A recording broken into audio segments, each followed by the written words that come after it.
오늘 본문 말씀에서 하나님은 자기 백성들에게 공의를 행하고 안식일을 거룩하게 지키고 악을 행하지 말라고 명령을 하십니다. 1절, 2절에서 그렇게 명령하시죠.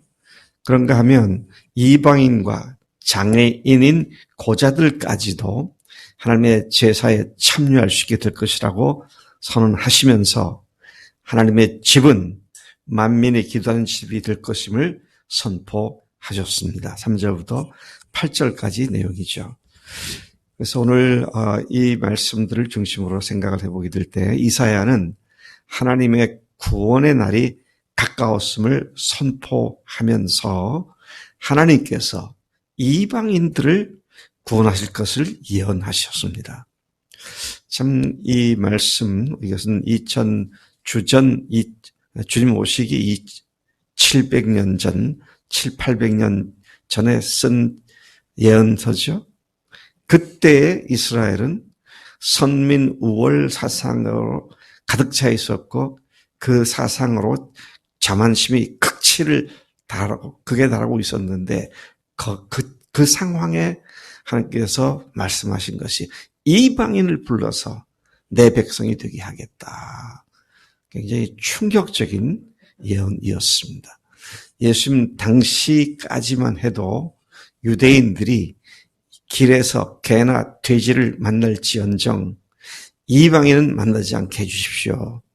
그런 기도를 한 사람들이었는데 근데 그때로부터 7, 8년 전에 선민 우월 사상이 하늘을 찌를 것 같은 그때에 하나님께서 내 백성과 또 다른 백성을 더하여서 이방인을 더하고 장애인들까지도 내게 와서 예배할 수 있게 할 것이다. 그런 말씀을 하고 계신 것을 봅니다. 자, 하나님께서 포로로 된 이스라엘을 예루살렘으로 귀환하게 하실 예언된 역사를 통하여 메시아께서 영적 이스라엘 백성, 즉 교회를 구원하실 것을 약속하신 말씀입니다. 그 영적 이스라엘인 교회는 유대인, 이방인, 장애인 구별 없이 한 하나님의 백성이 될 것이라고, 한 하나님의 자녀이 될 것이라고 그렇게 당시에 매우 충격적인 예언의 말씀을 선포하신 것을 본문이 말하고 있습니다. 자, 1절, 2절로 다시 돌아가 봅니다. 하나님의 구원의 날이 가까이 왔다. 자, 하나님의 구원의 날이 가까이 왔다. 그 내용을 보면 여호와께서 이와 같이 말씀하시기를 너희는 정의를 지키며 의를 행하라. 이는 나의 구원이 가까이 왔고 나의 공의가 나타날 것이다. 어디서 들어봤음직한 그런 표현이라고 생각되어집니다. 어떤 말씀이 생각납니까? 회개하라. 천국이 가까웠느니라. 침례 요한의 일성과 예수님 사역의 일성이 바로 회개하라. 천국이 가까웠다. 근데 이 말씀을, 오늘 말씀 보면, 나의 구원이 가까이 왔고, 나의 공의가 나타날 것이니까 어떻게 하라고요? 정의를 지켜 의를 행하라. 그렇게 말씀을 하고 있음을 봅니다. 메시아의 도래가 임박했으니 불의와 거짓을 버리고 정직과 의를 행함으로써 오실 그분의 은혜를 받을 준비를 하라는 말씀이죠. 여러분, 아무리 예수님이 오셨어도 받을 준비가 안 돼 있었던 유대인들은 오히려 예수님을 잡아 죽이는 일을 했습니다. 오늘 하나님께서 우리에게 많은 은혜를 주시고 은사를 주시지만 받을 준비가 안 돼 있으면 그것이 다 무의가 되고 만다. 그래서 나는 정말 주님 앞에 은혜 받을 준비가 된 사람이냐. 은혜 받을 준비가 어떤 사람입니까? 불의함을 버리고 정직히 공의를 행하는 그런 사람이다. 그렇게 말씀을 하십니다. 여러분, 여기서도 그렇고 어제 말씀도 그렇고 계속 이사야 말씀에서 불의를 버리고 공의를, 의를, 정직을 행하라. 이게 계속 반복돼서 나옵니다. 그들 보고 회개하라 할 때도 뭘 회개하느냐? 불의함과 거짓됨을 회개하라. 그렇게 말씀하시는데요. 여러분, 하나님은 그분의 공평과 의가 하나님의 말씀인 율법의 계시가 되었는데 그 율법 구약 성경을 보면 공평과 의는 하나님의 근본 속성이라고 표현하고 있습니다. 하나님은 근본 본질이 공평과 의로우신 분이시다. 그렇게 말씀하시죠. 그렇기 때문에 하나님의 백성들도 하나님의 본질에 어울리게 공평하고 의롭게 살 때 하나님이 기뻐하신다. 하나님이 정말로 기뻐하시는 것은 하나님의 백성들이 하나님의 성품에 어울리게 사는 삶을 기뻐하신다. 반대로 하나님께서 슬퍼하시고 분노하시는 것은 하나님의 백성이라고 하는 사람들이 하나님의 의와 공평을 저버리고 불의함과 거짓과 자기 유익을 위해서 행동하는 것을 하나님께서는 미워하시고 싫어하시고 또 분을 내신다. 그런 말씀을 우리가 여기서 보게 되는 것이죠. 11편 7절에는 이렇게 말합니다. 여호와는 의로우사 의로운 일을 좋아하시나니 정직한 자는 그의 얼굴을 배우리로다. 또 그렇기 때문에 부정직한 것, 불의가 뭐냐, 또 공의가 뭐냐, 그럴 때 하나님의 공의라고 하는 것은 부정직하지 않고 공정한 것, 불의하는 것이 뭐냐, 부정직하고 공정치 못한 것, 바르지 못한 것, 편파적인 것, 하나님 보시기에 바르지 못한 것, 이런 것들이죠. 그래서 여러분, 사람들은 어려서부터 자기가 배워온 의의를 가지고 하나님의 의의를 앞지르려고 합니다. 하나님의 의의가 뭡니까? 홀이라고 따져서 옳고 그르고 시시비비를 가리는 것이 아니라 하나님의 진정한 의의는 모든 사람들의 죄를 대신 짊어지고 그 죄값을 당신이 치르시는 것이 바로 하나님의 의인데, 그래서 우리가 한자로도 의가 어떻게 돼 있어요? 의가 한자로 의가 어떻게 되죠? 양 밑에 자기 아입니다. 아, 양 밑에 아가 들어가죠. 그게 여기 의예요. 참 이상한 글자입니다. 양 밑에 자기가 들어가야 의롭다. 예수님이 어린 양이라고 했잖아요. 근데 그 밑에 들어가 있는 사람이 의지. 하나님의 의를 받은 사람들이 의지. 어려서부터 삼강, 오륜, 도덕, 윤리적인 것 배웠던 것까지 의라고 그렇게 해서는 안 된다는 것이죠. 그런 의미에서 우리가 하나님의 의를 제대로 알아야겠다. 악하고 잘못된 것들을 덮어주고 용서하는 것이 하나님의 의다. 그래서 우리가 내가 갖고 있는 의의 기준으로 사람들을 판단, 정죄하는 것이 얼마나 무서운 것인지. 특히 저도 그런 과에 속합니다마는 스스로 모범생이라고 생각하는 사람들이 이런 자기의에 빠져가지고 하나님의 의를 배척할 때가 너무 많아요. 참 그래서 내 의인가, 이게 하나님의 의인가, 참 우리가 잘 분별해야죠. 오늘 하나님께서 바로 그 말씀, 공의롭다, 정직행한다, 의롭다, 이 말씀을 회개한 사람들의 삶이 그런 것이 된 것이다. 그렇게 말씀을 하고 있습니다. 2절에서는 안식일을 준수하는 문제가 나오는데 이건 단순히 안식일만이 아니라 하나님의 말씀을 지키는 것을 얘기하죠. 안식일을 포함한 하나님의 율법, 하나님의 말씀을 온전히 지키는 것이 하나님의 은혜와 복을 받게 하는 비결이 된다. 그래서 여러분, 하나님께서 하시는 말씀을 순종해야 그게 복을 받는 비결이지, 순종하지 않고서는 하나님의 복을 받을 길이 없다라는 것이죠.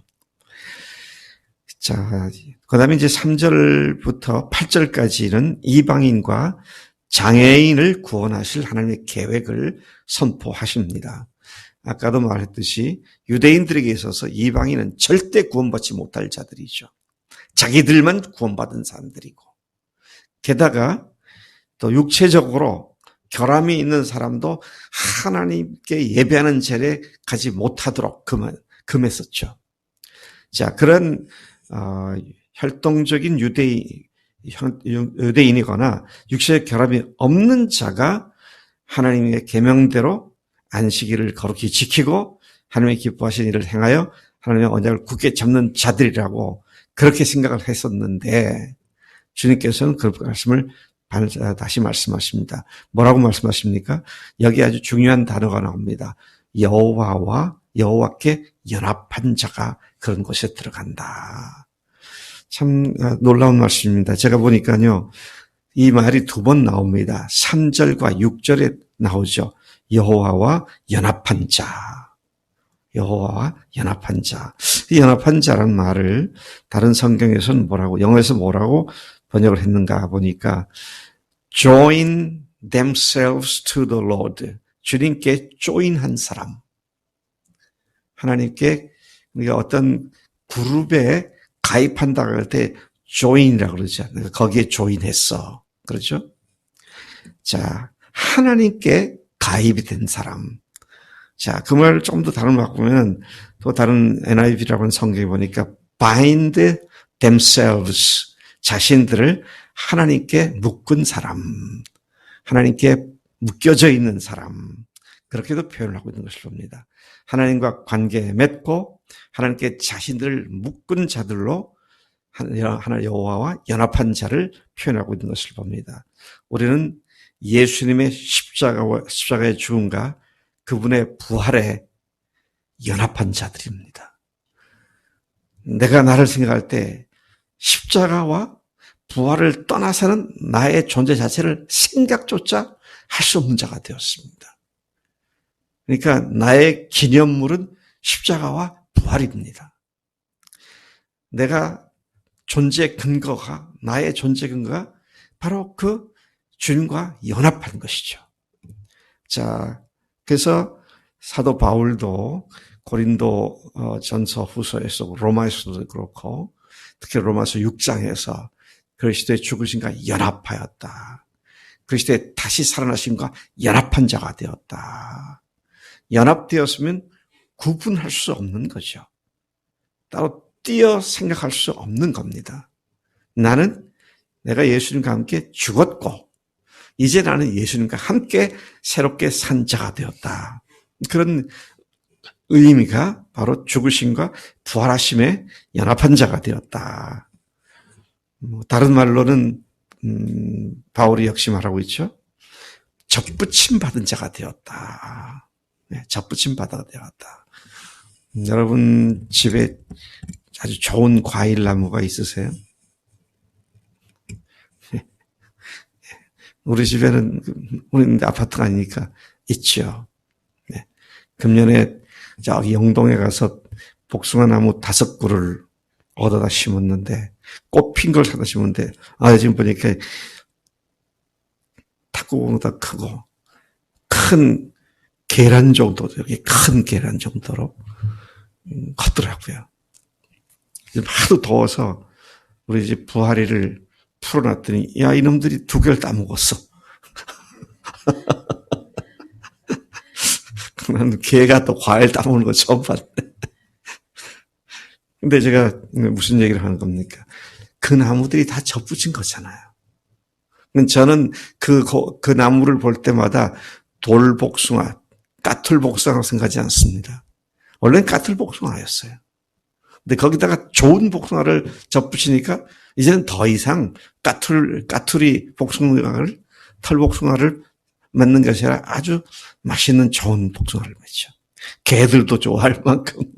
여러분, 하나님께 우리가 연합됐다는 말은 나는 이미 끝난 존재고 예수님만이 나의 주님이시다.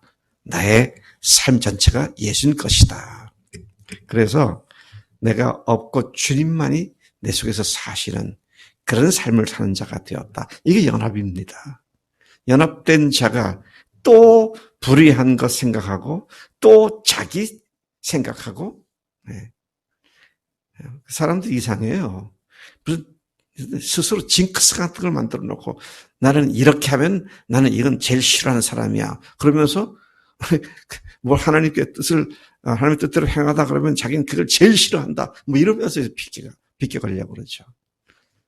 참 무서워요, 인간이. 근데 그런 자기의가 아니라 나의 생각들은 다 끝장을 냈고 주님이 말씀하시면 그냥 아멘, 주님 그렇게 살겠습니다. 잘 안 되네요. 도와주세요. 그 싸움을 싸우는 것이 그리스도의 삶이다 하는 것이죠. 다시 말씀드립니다. 여러분 스스로 모범생이라고 생각하십니까? 조심하세요. 자기의가 계속 작용할 수 있습니다. 그래서 항상 주님이 뭐라고 말씀하시는가? 이 문제에 대해서 기준이 나인가 주님인가? 그래서 나는 주님께로만 집중하는 삶을 사는 이것이 바로 필요한 일이다. 참 하나님께서 놀랍습니다. 예수님께서 예루살렘 성에 들어가서 상을 뒤엎으셨잖아요. 채찍으로 노끈으로 채찍을 만들어 휘두르셔 장사꾼들을 다 내쫓고 그러셨잖아요. 그것도 2번씩이나 사역 초기에 한 번 그러셨고 잡히시기 전 그 주간에 한 번 더 들어가서 그러셨고. 네. 그럴 때 주님께서 뭐라 했어요? 내 집은 만민이 기도하는 집이다. 근데 너희가 강도의 구로를 만들었구나 할 때 내 집이 만민을 기도하는 집이다. 라고 할 때 바로 이사야에서 이 말씀을 인용해서 말씀하실 것을 보게 되죠. 여러분, 우리가 예수님과 연합한 자로서 우리의 근본 정체의식을, 신분의식을 한순간도 잊지 않고 주님이 이렇게 하시는 것을 기뻐하실까? 생각하면서 주님이 말씀하신 대로만 순종하면 실수가 없고 낭패를 받지 않는 그런 삶이 되는 줄로 믿습니다. 하나님 아버지 감사합니다. 이 아침에 하나님께서 하나님과 연합한 자라면 이방인도 또 육체적 장애가 있는 사람이랄지라도 또는 늘 주님 앞에서 넘어지는 자랄지라도 주님께서는 연합되었기에 귀히 여기시고 정말 영광스러운 이름으로 불러주시며 우리를 존귀 여기시 시작하셨사오니 하나님 이미 우리가 예수님의 죽으심과 부활하심에 연합한 자들로서 우리의 정체의식을 갖고 하나님의 의가 실제적으로 우리 삶 속에 순종함으로 이루어지도록 역사하신 줄로 믿습니다. 앞으로 그렇게만 순종하며 살겠습니다. 감사하고 예수님의 이름으로 기도를 쌉나이다. 아멘. 아멘.